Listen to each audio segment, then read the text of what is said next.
Channapatna by election ಹೊತ್ತಲ್ಲಿ name change war. Ramanagara ಹೆಸರು ಬದಲಾವಣೆಗೆ ಡಿಕೆಶಿ ಮಾಸ್ಟರ್ ಪ್ಲಾನ್. ಚನ್ನಪಟ್ಟಣ ಉಪಚುನಾವಣೆ ಹೊತ್ತಲ್ಲೇ ರಾಜ್ಯದಲ್ಲಿ ನೇಮ್ ಚೇಂಜ್ ವಾರ್ ಶುರುವಾಗ್ತಿದೆ. ರಾಮನಗರ ಜಿಲ್ಲೆ ಹೆಸರನ್ನ ಬದಲಾವಣೆ ಮಾಡಲು ಕಾಂಗ್ರೆಸ್ ರಣತಂತ್ರ ಹೆಣಿತಾ ಇದೆ. ಈ ಮೂಲಕ ಡಿಕೆ ಶಿವಕುಮಾರ್ ಅವರು ಎಚ್.ಡಿ. ಕುಮಾರಸ್ವಾಮಿಗೆ ತಿರುಗೇಟು ಕೊಡಲು ಮುಂದಾಗಿದ್ದಾರಾ ಎಂಬ ಚರ್ಚೆಗಳು ಶುರುವಾಗಿದೆ. ಈ ನಿಟ್ಟಿನಲ್ಲಿ ಡಿಸಿಎಂ ಡಿಕೆ ಶಿವಕುಮಾರ್ ನೇತೃತ್ವದ ನಿಯೋಗ ಸಿಎಂ ಸಿದ್ದರಾಮಯ್ಯ ಅವರನ್ನ ಭೇಟಿ ಮಾಡಿ ಮನವಿ ಸಲ್ಲಿಸಿದೆ. ಸಿಎಂ ಸಿದ್ದರಾಮಯ್ಯ ಕೂಡ ಈ ಮನವಿಗೆ ಸಕಾರಾತ್ಮಕವಾಗಿ ಸ್ಪಂದನೆ ನೀಡಿದ್ದಾರೆ. ಎಲ್ಲ ಅಂದುಕೊಂಡಂತೆ ನಡೆದರೆ ಶೀಘ್ರದಲ್ಲೇ ರಾಮನಗರ ಜಿಲ್ಲೆಯ ಹೆಸರು ಬೆಂಗಳೂರು ದಕ್ಷಿಣ ಆಗಲಿದೆ. ಆದರೆ ಡಿಕೆಶಿ ಈ ಮಾಸ್ಟರ್ ಸ್ಟ್ರೋಕ್ ಹಿಂದಿನ ಟಾರ್ಗೆಟ್ ಕೇಂದ್ರ ಸಚಿವ ಎಚ್.ಡಿ. ಕುಮಾರಸ್ವಾಮಿ ಎಂಬುದು ರಾಜಕೀಯ ವಲಯದಲ್ಲಿ ಕೇಳಿ ಬರುತ್ತಿರುವ ಮಾತು.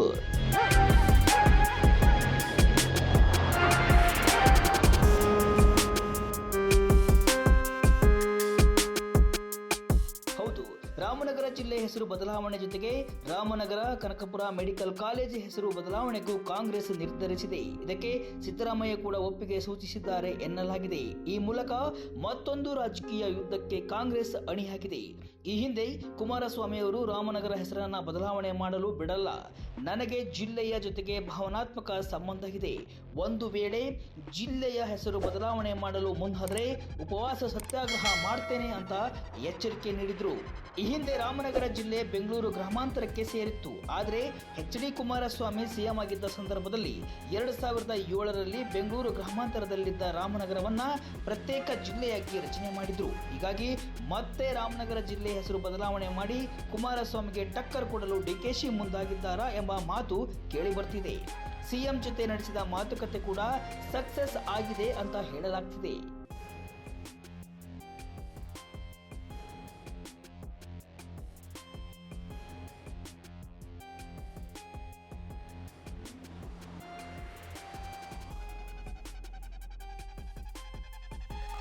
ರಾಮನಗರ ಜಿಲ್ಲೆ ಘೋಷಣೆಗೂ ಮೊದಲು ದೊಡ್ಡಬಳ್ಳಾಪುರ, ನೆಲಮಂಗಲ, ಯಲಹಂಕ, ದೇವನಹಳ್ಳಿ, ಆನೇಕಲ್, ಬೆಂಗಳೂರು ದಕ್ಷಿಣ, ಬೆಂಗಳೂರು ಪೂರ್ವ, ಹೊಸಕೋಟೆ,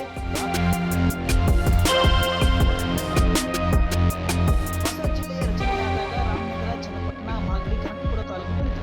ಇದೀಗ ಹಾರೋಹಳ್ಳಿ ತಾಲೂಕು ರಚನೆಯಾಗಿದೆ. ಆದರೆ ಇದೀಗ ರಾಮನಗರ ಜಿಲ್ಲೆಗೆ ಬೆಂಗಳೂರು ದಕ್ಷಿಣ ಎಂದು ನಾಮಕರಣ ಮಾಡುವ ಮೂಲಕ ಹೊಸದೊಂದು ರಾಜಕೀಯ ದಾಳವನ್ನು ಡಿಕೆ ಶಿವಕುಮಾರ್ ಉರುಳಿಸಿದ್ದಾರೆ. ಹೆಸರು ಬದಲಾವಣೆಯಿಂದ ಜಿಲ್ಲೆಯ ಜನರಿಗೆ ಅನುಕೂಲ ಉದ್ದೇಶ ಇದ್ದು ರಾಜಕೀಯವಾಗಿಯೂ ಇದು ಡಿಕೆಶಿಗೆ ಅನುಕೂಲಕರವಾಗಿದೆ. ರಾಮನಗರಕ್ಕೆ ಬೆಂಗಳೂರು ದಕ್ಷಿಣ ಅಂತ ಹೆಸರು ನಾಮಕರಣ ಮಾಡುವುದರಿಂದ ಜನರ ಒಲವನ್ನ ಗಳಿಸುವುದರಲ್ಲಿ ಸಂಶಯವಿಲ್ಲ. ಇದು ಮುಂದಿನ ಚನ್ನಪಟ್ಟಣ ಉಪಚುನಾವಣೆಯಲ್ಲಿ ಕಾಂಗ್ರೆಸ್ಗೆ ಲಾಭದಾಯಕವಾಗಿ ಪರಿಣಮಿಸುವ ಸಾಧ್ಯತೆ ಇದೆ. ಒಟ್ಟಿನಲ್ಲಿ ಚನ್ನಪಟ್ಟಣ ಉಪಚುನಾವಣೆ ಹೊತ್ತಲ್ಲಿ ಹೆಸರು ಬದಲಾವಣೆ ಮಾಡ್ತಿರೋದು ಸಾಕಷ್ಟು ಕುತೂಹಲಕ್ಕೆ ಕಾರಣವಾಗಿದೆ. ಇದರ ಹಿಂದೆ ಕುಮಾರಸ್ವಾಮಿ ಮಣಿಸುವ ತಂತ್ರವೂ ಅಡಗಿದೆ. ಆದರೆ ರಾಮನಗರ ಹೆಸರು ಬದಲಾವಣೆಗೆ ಕೈ ಹಾಕಿದ್ರೆ ಸರಿ ಇರಲ್ಲ ಅಂತ ಈ ಹಿಂದೆ ಕುಮಾರಸ್ವಾಮಿ ಎಚ್ಚರಿಕೆ ಕೊಟ್ಟಿದ್ರು. ಹಾಗಾಗಿ ಈ ನೇಮ್ ವಾರ್